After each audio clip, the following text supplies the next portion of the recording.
স্বামীর মাথা গরম, একা একা পারে না, মইরা যায়, কান্না করে। বিবি স্বামীর হাত ধইরা, ও স্বামী আমার, বাচ্চা দুইটা আছে, একটা আছে, তিনটা আছে, ওদের কিছু কাপড় দাও, আমার কোনো কাপড় লাগবে না। আল্লাহ যেদিন তোমারে টাকা দিবে সেই দিন তুমি আনবা। এখন আমরা কোন রকম চলবো ইনশাআল্লাহ, কোনো টেনশন নিবা না। এমন একটা সাহস যদি আম্মা জান স্বামীরে দেয়, ওই স্বামী কোনোদিন হালাল টাকা ছাড়া কারো হক নষ্ট করে হারাম টাকা ঘরে নিবে না। আর যেই মহিলা খালি স্বামীর টাকা চুরি করে, চুরি করে বড় স্টেশন দৌড়ায়, ঠিক নি?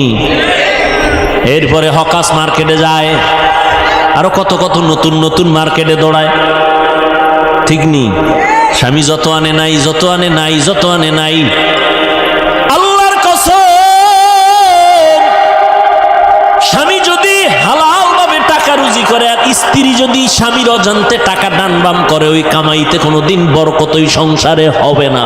ভালো একটা নারী ঘরে আনিস রে যুবক, ইডেন কলেজে যাইস, দামি দামি নারী বয়ে রইস, জাহাঙ্গীরনগরে যাও, চাঁদপুরের বিভিন্ন পার্কে যাও, বড় স্টেনে যাও, ডানা কাটা ভরি ঘরে নিয়ে আইও। ডানা কাটা ভরি মানে কি? এই ভরি খালি ডানাই কাটবে।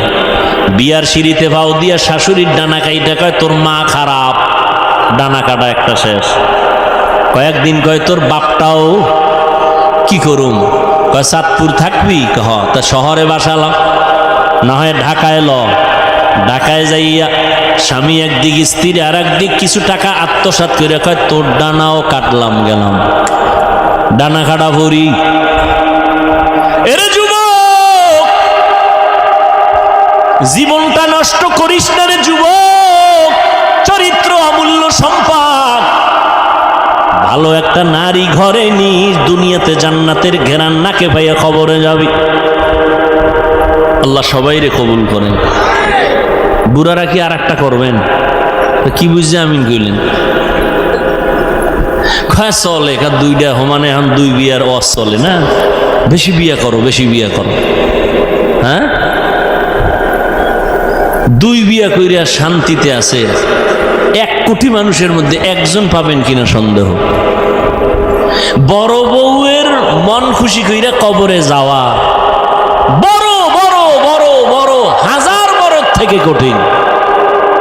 একজনে 4 বিয়া করছে, কয় বিয়া? তো একজনে জিগায়, ভাই আপনি 4 বউর হক আদায় করেন? কহ কেমনে? কয় ছোট বউর লগে থাকি আর 3 বউর লগে মোবাইলে সারি, হক আদায় করে। 4 বিয়ার ওয়াজ চলে, কিন্তু আল্লাহ যে একটা রেড সিগন্যাল দিয়ে রাখছে আয়াতটার মধ্যে খবর নাই। ওয়া ইন খিফতুম, যদি তুমি স্ত্রীদের মধ্যে ইনসাফ বজায় না রাখতে পারো, খবরদার ফাওয়াহেদা একটা নিয়ে থাকো, না হয় স্ত্রী তোমার জাহান্নামে যাওয়ার কারণ হয়ে যাবে। আল্লাহ মাফ করুন। সব ধ্বংসের পেছনে মোবাইল।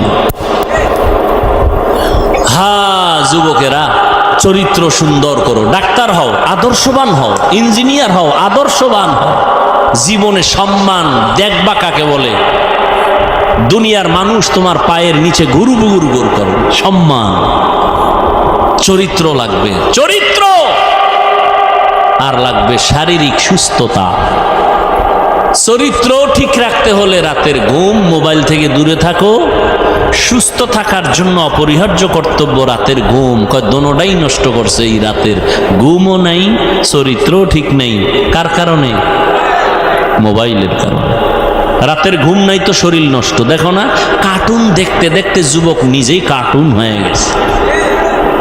চেহারার মধ্যে কোনো উজ্জ্বলতা নাই, তাকাইলে মায়া লাগে না। মাত্র 25, 26, 27 বছর বয়স যুবকের চেহারা ভাল্লুকের মতো, চুলগুলো উল্লুকের মতো। কবিরা গুনাহ করে সারা রাত। আর এখন নতুন মরণের আর এক ফাঁদের নাম বাইক। কি বাইক? ওখানে বইলেই শরীর খালি আগুন লাগে, আগুন গরম হয়। আর পেছনে যদি বিপরীত পার্স থাকে তো আরো আগুন। আল্লাহ হেদায়াত দান করুন। আবার ঢুকেও যায় ট্রাকের তলে নেই, একসাথে 2 জন 11 জন। আহা, আল্লাহ হেদায়াত দান করুন।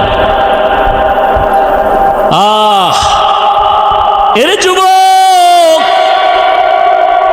ভালো করে বুঝো,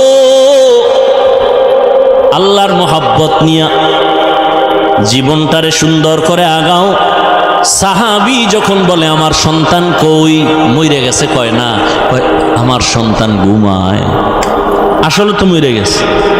যদি এখন বলি স্বামীর মনটা খারাপ হবে, যুদ্ধ পরিচালনা করে আনছে, স্ত্রী সান্ত্বনা দিছে, ঘুমায় তো বাবাও নিশ্চিন্তায় ঘুমায় গেছে।